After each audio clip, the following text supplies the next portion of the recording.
Hello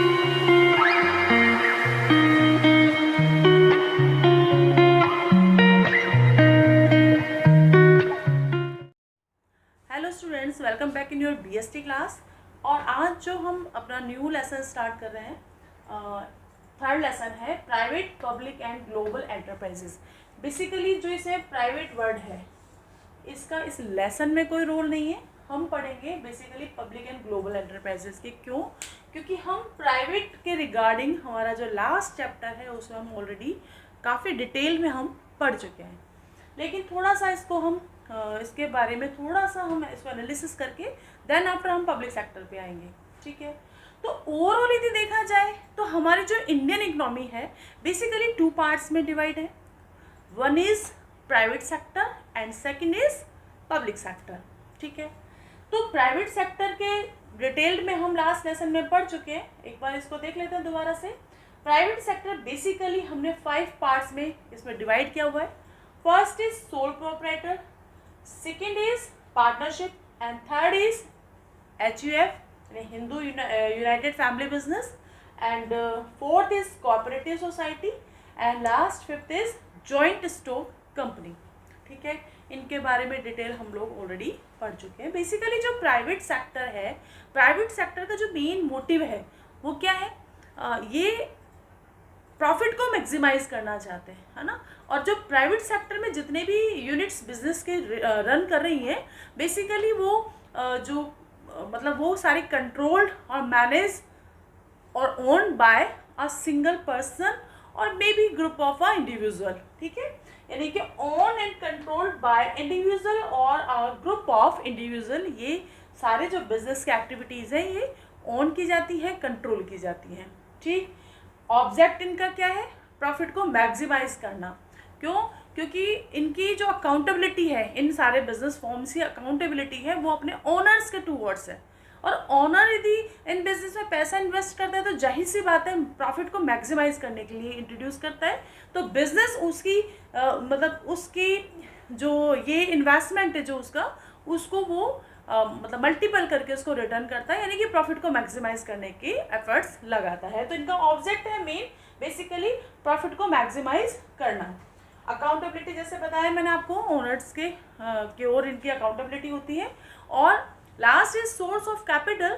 तो ये जो बिजनेस फॉर्म्स हैं इनके अंदर जो सोर्स ऑफ कैपिटल है, जो ऑनर है वो खुद इंट्रोड्यूस करता है बिजनेस में, और इसके अलावा वो लोन ले सकते हैं from bank and other financial institutions, and as well as ये अपने सिक्योरिटीज़ मतलब जो अपने शेयर्स एंड डिबेंचर्स हैं उनको इशू करके भी ये अपने फाइनेंस को जनरेट करते हैं। ठीक है, तो ये हमारा प्राइवेट सेक्टर है जिसके रिगार्डिंग हम पढ़ चुके हैं। अब बात आती है पब्लिक सेक्टर की। ठीक है, ये प्राइवेटली रन हो रहा है तो जाहिर सी बात है पब्लिक, जहाँ पब्लिक का नाम आता है वहाँ पे बिल्कुल माइंड में हमारे गवर्नमेंट का आता है सारा, कि ये किसके थ्रू रन हो रहा है? गवर्नमेंट के थ्रू। ठीक है, यानी कि प्राइवेट सेक्टर में ही सारे बिजनेस रन कर रहे हैं। तो कहीं ना कहीं गवर्नमेंट को भी ये लगा होगा कि यार कुछ सेक्टर तो हमारे भी पास होने चाहिए जिसमें हम अपने बिजनेस को रन करें। ठीक है, तो पब्लिक सेक्टर में ऐसे बिजनेस एंटरप्राइजेस जहाँ पर पब्लिक की सेफ्टी की बात आती है, सिक्योरिटी की बात आती है, उस तरह के जो सेक्टर है वो कहाँ पर रख दिए गए? पब्लिक सेक्टर में। ठीक है, तो पब्लिक सेक्टर में बेसिकली जो भी बिजनेस फॉर्म्स आते हैं वो पूरा का पूरा कंट्रोल बाय गवर्नमेंट होता है, यानी control and own by government. ठीक है, अब ये जो own and control by central government भी हो सकता है और स्टेट गवर्नमेंट भी हो सकता है, ये पार्टली भी हो सकता है, होली भी हो सकता है। यानी कि कंप्लीट जो बिजनेस है, बिजनेस फॉर्म है, वो या तो पूरा का पूरा सेंट्रल गवर्नमेंट के अंडर आ सकता है या स्टेट गवर्नमेंट के अंडर आ सकता है, या इन दोनों का पार्टिसिपेशन भी हो सकता है। लाइक 60% स्टेट का हो जाए और 40% सेंट्रल का हो जाए, इस तरह का भी इनका पार्टीशन हो सकता है। यानी कहने का मतलब ये है कि पब्लिक सेक्टर की जहाँ बात आती है वहाँ पर control and own by government आ जाता है। ठीक है, पब्लिक सेक्टर के जो बिजनेस फॉर्म्स हैं उनको 3 पार्ट्स में डिवाइड किया गया है। First is departmental undertaking and second is public और you can say statutory corporation, second is public and statutory corporation, and third is government company. ठीक है, तो ये 3 फॉर्म है, इनको शॉर्ट में अपन लोग इसको DU एंड PC और यू कैन से SC एंड GC, हम इस नाम से इसको प्रोनाउंसिएशन करेंगे, ठीक है। तो लेकिन इसको अपन को ज़्यादा इसको मतलब पेपर में नहीं लिख के आना, बस केवल शॉर्ट फॉर्म में हम इसको प्रोनाउंसिएशन करके इस टॉपिक को हम इसके मतलब इसको लर्न कर लेंगे, ठीक है। तो बेसिकली जो ये यूनिट्स हैं जो पब्लिक सेक्टर में रन कर रही हैं, ये own and controlled by government, ठीक है। और दूसरी बात क्या है कि इनका जो फर्स्ट मोटिव है वो क्या है, सर्विस प्रोवाइड करना, किसको, पब्लिक को। क्यों, क्योंकि ये सारा किसके वेलफेयर के लिए रन किया जा रहा है, ये सारी यूनिट्स पब्लिक वेलफेयर के लिए, ठीक है। तो इनकी अकाउंटेबिलिटी हो गई ये। नेक्स्ट है इनके जो फिनेंस सोर्सेज होते हैं, इनके गवर्नमेंट के जो फिनेंस सोर्सेज है वो है टैक्स है, पेनल्टीज़ हैं, ठीक है, या अदर फॉर्म्स ऑफ रेवेन्यूज़ हैं। तो ये इनके फिनेंस सोर्सेज हैं जहाँ से इनको फिनेंस इनको मतलब प्रोवाइड किया जाता है, ठीक है। और इसके अलावा गवर्नमेंट इनको फिनेंस प्रोवाइड करती है। तो इस तरह के जो ये इसके पब्लिक सेक्टर के जो यूनिट्स हैं इनके बारे में हम 1 बाय 1 पढ़ेंगे। थोड़े से टर्म्स इनके में भी थोड़े टिपिकल है, लेकिन इतने टिपिकल नहीं है कि इसको लर्न नहीं किया जा सके। वैसे बहुत इजी टॉपिक है, तो अकॉर्डिंग टू हम इस टॉपिक के एक 1 बाय 1 टॉपिक हम स्टार्ट करेंगे, ठीक है।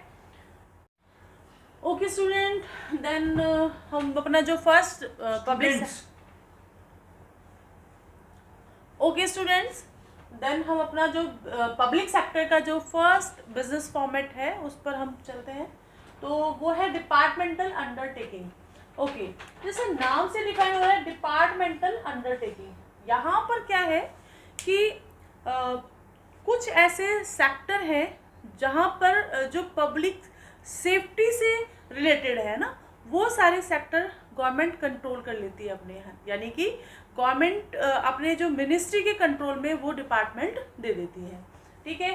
तो इसीलिए इसका नाम पड़ा है डिपार्टमेंटल अंडरटेकिंग। ओके, ये जो डिपार्टमेंटल अंडरटेकिंग फॉर्मेट है बिजनेस का, ये सबसे ओल्ड है, सबसे पुराना है और ट्रेडिशनल है, यानी कि काफ़ी टाइम से यही बिजनेस का फॉर्म रन कर रहा है पब्लिक सेक्टर में। तो this is the very old and traditional form of public enterprises business and this is established as departments of minister. ये क्या है, मिनिस्ट्री के डिपार्टमेंट के अंडर एस्टेब्लिश किए जाते हैं एंड आर कंसिडर पार्ट और an extension of the minister itself. Ministry and part और an extension of the minister itself, यानी कि जो ये डिपार्टमेंट है ये इन डिपार्टमेंट मतलब किसी मिनिस्ट्री के अंदर ये डिपार्टमेंट आ जाते हैं और पूरा का पूरा जो कंट्रोल होता है उस मिनिस्ट्री के अंदर ये कंट्रोल होते हैं और डायरेक्टली कंट्रोल बाय जो मिनिस्ट्री है वो डायरेक्टली कंट्रोल होते हैं, मतलब डायरेक्टली कंट्रोल किए जाते हैं, ठीक है। तो जो डिपार्टमेंट अंडरटेकिंग का मतलब ये है, जैसे इसका एक एग्जांपल ले लो, लाइक रेलवे डिपार्टमेंट, यानी रेलवे से रिगार्डिंग जो भी एक्टिविटीज़ है वो सारा पूरा रेलवे डिपार्टमेंट है वो किसी एक मिनिस्ट्री के अंडर दे दिया, ठीक है। तो वो कौन हो गया, रेलवे मिनिस्टर, ठीक। तो रेलवे मिनिस्टर सारी रेलवे एक्टिविटीज़ को सारा वो कंट्रोल करेगा, उस डिपार्टमेंट के अंडर कंट्रोल किया जाएगा और ये जो कंट्रोल होगा डायरेक्टली रेलवे मिनिस्टर के अंडर होगा, ठीक है। तो इसके फीचर्स देखो, फर्स्ट ऑफ ऑल तो operate under the control of one minister, यानी कि एक डिपार्टमेंट पर एक मिनिस्टर, यानी एक मिनिस्टर का पूरा उस डिपार्टमेंट पे कंट्रोल हो जाएगा। नो सेपरेट एंटिटी, ये पूरा का पूरा जो कंट्रोल होता है वो गवर्नमेंट के थ्रू होता है, तो इसके लिए कोई सेपरेट लीगल एंटिटी इनकी नहीं है, एंटिटी इसकी नहीं है, यानी कि ये अपन गवर्नमेंट का ही कंसर्न के रूप में ये मतलब जाना जाता है, ठीक है। फिर है फाइनेंस्ड फ्रॉम एनुअल बजट। ये जो डिपार्टमेंट अंडरटेकिंग है इनके जो फिनेंस जो आता है इनके पास वो डिस्कस किया जाता है एनुअल बजट इन पार्लियामेंट, यानी पार्लियामेंट में जो ये इनका बजट है वो डिस्कस किया जाता है, वहाँ पर वो पास किया जाता है, ठीक है। देन आफ्टर जो एम्प्लॉयज़ हैं इसके, जो इसमें एम्प्लॉयज़ रिक्रूट किए जाते हैं वो बिल्कुल रिक्रूट किए जाते हैं, जो कंपनसेट किए जाते हैं एज ए सिविल सर्वेंट्स जो होते हैं, गवर्नमेंट के जो सर्वेंट्स होते हैं वही सारे नॉर्म्स रूल्स रेगुलेशन उनके लिए मतलब लगाए जाते हैं, नेक्स्ट है direct control of departmental head. जैसे मैंने आपको बताया कि वन मिनिस्ट्री के मतलब डिपार्टमेंट में ये आ गए तो सारा जो कंट्रोल है उसी मिनिस्ट्री का कंट्रोल होगा सारा, और डायरेक्ट कंट्रोल होता है। तो डायरेक्ट कंट्रोल होने की वजह से इनकी अकाउंटेबिलिटी भी उस मिनिस्ट्री के टूवर्ड्स इनकी बन जाती है, या यूँ कहो क्योंकि पब्लिक सेक्टर है तो पब्लिक सेक्टर यानी कि पब्लिक के लिए इनकी अकाउंटेबिलिटी क्रिएट हो जाती है। ठीक है, तो ये इसके फीचर्स हैं। फिर है मेरिट्स। मेरिट्स यानी कि अब ये गवर्नमेंट का ही कंसर्न है, तो इसके फॉर्मेशन में बहुत ज़्यादा रूल्स रेगुलेशन की रिक्वायरमेंट नहीं है, ये अपने आप में इजीली स्टार्ट किया जा सकता है, इजीली फॉर्मेशन हो जाता है। इफेक्टिव कंट्रोल, क्योंकि डायरेक्ट मिनिस्ट्री का कंट्रोल है तो कंट्रोल कैसा होगा, इफेक्टिव होगा, यानी कि जो रूल्स रेगुलेशन है पूरे के पूरे उसी मिनिस्ट्री के सारे फॉलो किए जाएंगे। फिर है optimum utilization of fund. Fund इनको कहाँ से मिल रहा है, फंड इनको मिल रहा है इनका एनुअल बजट जो इनका पास किया जाता है उसके थ्रू इनको सारा फिनेंस मिलता है, तो उस फिनेंस का इनको पूरा मतलब कहाँ इन्होंने पैसे को मतलब खर्च किया है, इनका एक्सपेंडिचर क्या था या इनकी रेवेन्यू क्या थी, पूरा स्टेटमेंट इनको शो करना होता है पार्लियामेंट में। तो इनके अब इसके लिए मतलब इस वजह से ये इनको ऑटोनॉमी नहीं है कि उस फंड को ये अपने हिसाब से कहीं पे भी यूज़ कर लें। तो पूरा का पूरा जो फंड है वो कहाँ मतलब किस पर्पज़ से यूज़ होता है, पब्लिक के वेलफेयर के लिए यूज़ होता है, जो रिगार्डिंग डिपार्टमेंट है उसके लिए ही सारा का सारा यूज़ किया जाता है। तो हम कह सकते हैं कि ऑप्टिमम यूटिलाइजेशन ऑफ फंड, यानी पूरे फंड का एक अच्छा यूटिलाइजेशन किया जाता है। अकाउंटेबिलिटी, जाहिर सी बात है कि पार्लियामेंट में सारा डिस्कशन होता है, मिनिस्ट्री सारे मिनिस्ट्री वहाँ पर ही प्रेजेंट होती है और सारे जो बजट है वहीं पर रखे जाते हैं, तो इनकी एक अकाउंटेबिलिटी क्रिएट होती है अपने उस मिनिस्ट्री के रिगार्डिंग और मतलब पब्लिक सेक्टर के रिगार्डिंग। फिर है पब्लिक रेवेन्यू। इनके जो भी पब्लिक रेवेन्यू इनको यानी कि जो भी रेवेन्यू इनको जनरेट होती है वो सारी की सारी रेवेन्यू कहाँ जाती है, ट्रेजरी में जाती है। देखो ये बताया था ना, revenue deposit in treasury of government, यानी जो भी ये डिपार्टमेंट अपनी रेवेन्यू जनरेट करते हैं वो सारी की सारी रेवेन्यू ये सेल्फ उसको अपने अकॉर्डिंगली नहीं इसको मतलब स्पेंड कर सकते, वो पूरी रेवेन्यू कहाँ मतलब डिपॉजिट होगी, वो ट्रेजरी में डिपॉजिट होगी। और इनको भी जो फाइनेंस मतलब जो ये बजट अपना बनाते हैं उस बजट के लिए जो भी फाइनेंस दिया जाता है वो कहाँ से दिया जाता है, ट्रेजरी के थ्रू दिया जाता है। ट्रेजरी एक मतलब ऐसा पार्ट है जहाँ से इनका जो फाइनेंस सारा कंट्रोल किया जाता है। ठीक है, तो पब्लिक रेवेन्यू जो भी इनको जनरेट होता है कहाँ जाएगा, ट्रेजरी में डिपॉजिट होगा। सिक्रेसी, अब ऐसे डिपार्टमेंट जहाँ के लिए सिक्रेसी बहुत ज़्यादा मस्ट है, इम्पॉर्टेंट है, तो वहाँ मतलब वहाँ के लिए ये डिपार्टमेंट अंडरटेकिंग बहुत ज़्यादा सूटेबल बिजनेस फॉर्मेट है, क्योंकि इसके अंदर सारा गवर्नमेंट का कंसर्न है, तो ये सारे अपने जितने भी मतलब अकाउंट्स हैं सब कुछ है ये अपने कैसे रखती हैं, सीक्रेट रखती हैं। ठीक है, फिर है डीमेरिट्स। डीमेरिट्स अब जाहिर सी बात है कि गवर्नमेंट का कंसर्न है, लेकिन इसके बावजूद भी कुछ इसकी मेरिट्स हमने पढ़ी, तो डीमेरिट्स भी होंगे, हर चीज़ के 2 एस्पेक्ट होते हैं। तो डीमेरिट्स है, जैसे फर्स्ट है इनफ्लेक्सिबिलिटी। इनफ्लेक्सिबिलिटी का मीनिंग क्या है कि इस तरह के जो डिपार्टमेंट होते हैं, इस तरह के डिपार्टमेंट में जो भी रूल्स रेगुलेशन इनके लिए एक बार जो फॉर्म कर दिए गए हैं इनको उसके अकॉर्डिंगली ही अपने आप को रन करना होता है। ठीक है, यानी फ्लेक्सिबल नहीं है। नेक्स्ट ये है कि गवर्नमेंट का इंटरफेरेंस होता है बहुत ज़्यादा, तो गवर्नमेंट का इंटरफेरेंस होता है तो ये चाह कर भी अपनी तरफ से कोई भी अमेंडमेंट उसमें नहीं कर सकते, यानी कि पूरी तरह से जो फ्रेमिंग की गई है इनके वर्किंग की वो पूरी की पूरी कैसी है, रिजिड है, मतलब वैसी ही रहती है जैसी वो फ्रेम की गई है, आपको उसके अकॉर्डिंगली ही काम करना होगा। नेक्स्ट है lake of motivation.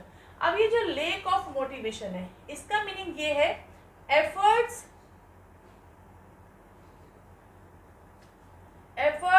And reward, एक वर्ड है efforts and rewards. Efforts and rewards का मतलब क्या है, एफर्ट्स का मतलब आप किसी भी को काम को करने के लिए कितने एफर्ट्स आप लगा रहे हैं, आप जितने डेप्थ में इस एफर्ट्स लगाएंगे जाहिर सी बात है रिवॉर्ड आपको उतना ही मिलेगा। आज यदि अपन ऐसा कहें कि मान लो स्टडी के लिए आप अपना एक बहुत अच्छा टाइम टेबल बनाते हैं, उस टाइम टेबल को आप बिल्कुल उस तरह से फॉलो करते हैं जैसे आपने फ्रेमिंग किया है, तो आपको रिवॉर्ड डेफिनेटली मिलेगा। यानी जितने हमारे एफर्ट्स होंगे रिवॉर्ड्स हमें उतना ही हम गेन करेंगे। ठीक है, अब यहाँ पर क्या है, लेक ऑफ मोटिवेशन है। क्यों? क्योंकि पूरा गवर्नमेंट का ही कंसर्न है। तो यहाँ पर जो एम्प्लॉयज़ हैं उनको अपार्ट ऑफ सैलरी कुछ और उनको नहीं दिया जाता, यानी लाइक उनको कोई जैसे अपने जो प्रॉफिट को वो बढ़ाएं या वर्किंग को और अच्छा करें, उसके लिए उनको एक्स्ट्रा कोई इंसेंटिव उनको नहीं मिलता। यानी कि उनके जो एफर्ट्स है और रिवॉर्ड्स है उसमें कोई लिंक नहीं है। तो ये एक बहुत बड़ा कॉज है उनके जो मोटिवेशन के लैक होने का। इनके जो मोटिवेशन जो कम होता है उसका सबसे बड़ा रीज़न ये है कि उनको एक फिक्स सैलरी के अलावा उनको कुछ भी नहीं मिलता, जिससे कि वो बहुत ज़्यादा मोटिवेट नहीं होते अपने काम को करने के लिए। यानी जितना उनको असाइन किया गया है केवल उतना ही काम करते हैं। उनको पता है कि हम बहुत ज़्यादा एफर्ट्स लगाएंगे तब भी हमें कुछ नहीं मिलना, राइट। तो ये जो एक ऐसा कॉज है जो कि इसकी जो वर्किंग है उसको इफेक्ट डालता है। नेक्स्ट है लेक ऑफ फाइनेंशियल ऑटोनॉमी, यानी कि इनके पास जो भी रेवेन्यू जनरेट होती है उस रेवेन्यू का ये यूज़ अपने अकॉर्डिंगली नहीं कर सकते। लाइक मान लो इनको कोई और डिसीजन लेना है, कोई फ्रूटफुल डिसीजन लेना है, तो भी ये नहीं कर सकते, क्योंकि जो भी वर्क इनको असाइन किया गया है, जिस तरह से असाइन किया गया है ये उस तरह से ही करेंगे, है ना। और उस पूरे फंड को जो भी इन्होंने जनरेट किया है वो सारा का सारा कहाँ डिपॉजिट होगा, ट्रेजरी में डिपॉजिट होगा, और इनको एक्सपेंडिचर के लिए पैसा भी वहीं से मिलेगा। यानी जो भी इनके पास फंड है उस फंड को यूज़ करने की पावर इनके पास नहीं होती। ओके, नेक्स्ट है इनएफिशिएंट मैनेजमेंट। इनएफिशिएंट मैनेजमेंट का मतलब ये है कि जो मैनेजमेंट है वो एफिशिएंटली अपने जो वर्किंग को मैनेज नहीं कर सकते, क्योंकि बहुत ज़्यादा गवर्नमेंट का इंटरफेरेंस होता है। ठीक है, तो वो एक प्रॉपर तरीके से उस वर्क को नहीं करने देते। और इसके अलावा फंड इनके पास जो भी है उस पूरे फंड का रिकॉर्ड है, तो जो भी मैनेजमेंट के रिगार्डिंग डिसीजन लेने होते हैं वो सारे के सारे डिसीजन इन्हीं को ही लेने होते हैं। मतलब इन्हीं को इन द सेंस जो भी मेन जो पावर है उनको लेने होते हैं। तो अकॉर्डिंग टू ये हर काम में जो मतलब एक बहुत एफिशिएंटली मैनेज नहीं कर सकता। कोई भी एक पर्सन है उसका जो मैनेजमेंट स्किल है वो कहीं ना कहीं एक लेवल के बाद सैचुराइज हो जाता है, यानी एक किसी एक पर्टिकुलर सब्जेक्ट में ही उसका एफिशिएंसी हो सकती है, सब में नहीं हो सकती। तो एक ये कॉज है कि इनएफिशिएंट मैनेजमेंट इस तरह के जो बिजनेस फॉर्मेट है उसमें होता है। ठीक है, नेक्स्ट है रेड टेपिज्म एंड ब्यूरोक्रेसी। इसका मीनिंग ये है कि जो गवर्नमेंट के जो इस तरह के जो बिजनेस फॉर्मेट है इसमें जो एम्प्लॉयज़ हैं उसको जिसको जो काम असाइन किया गया है वो ही उस काम को करेगा। यानी कि मान लो कोई पर्सन किसी वजह से एब्सेंट है या ओवर बर्डन है, क्योंकि इनके पास काम बहुत होता है, इनके पास पेपर वर्क बहुत ज़्यादा होता है। तो यदि पेपर वर्क बहुत ज़्यादा है तो वो हो सकता है कि फाइलों के ऊपर फाइलें कलेक्ट होती जाए और वो काम नहीं हो। ठीक है, या फिर यदि मान लो कोई एब्सेंट है तो उस जब तक वो एम्प्लॉय एब्सेंट है तो उसका काम वही पर्सन करेगा, चाहे वो 8 दिन बाद आए चाहे 10 दिन बाद आए। यानी उसकी एब्सेंसी में कोई और काम उसका मतलब उसके काम को कोई और किसी और को असाइन नहीं किया जाता, ना ही कोई करने में नहीं शेड्यूल लेता है। ठीक है, उससे क्या होता है कि काम का बर्डन बढ़ जाता है और वो काम मतलब उनका प्रॉपरली कभी हो ही नहीं पाता। आप देखते होंगे कि जो गवर्नमेंट के वर्क है वो इतना डिले क्यों होते हैं। सबसे बड़ा रीज़न ही यही है कि जो डिले होते हैं वो इसीलिए होते हैं क्योंकि जो काम का बर्डन इतना ज़्यादा है, उनके पेपर वर्क बहुत ज़्यादा होता है, जिसकी वजह से ये अपना पूरा वर्क को प्रॉपरली तरीके से टाइम पर ये एग्जीक्यूट नहीं कर पाते। ठीक है, तो ये सारे इसके मेरिट्स एंड डिमेरिट्स हैं।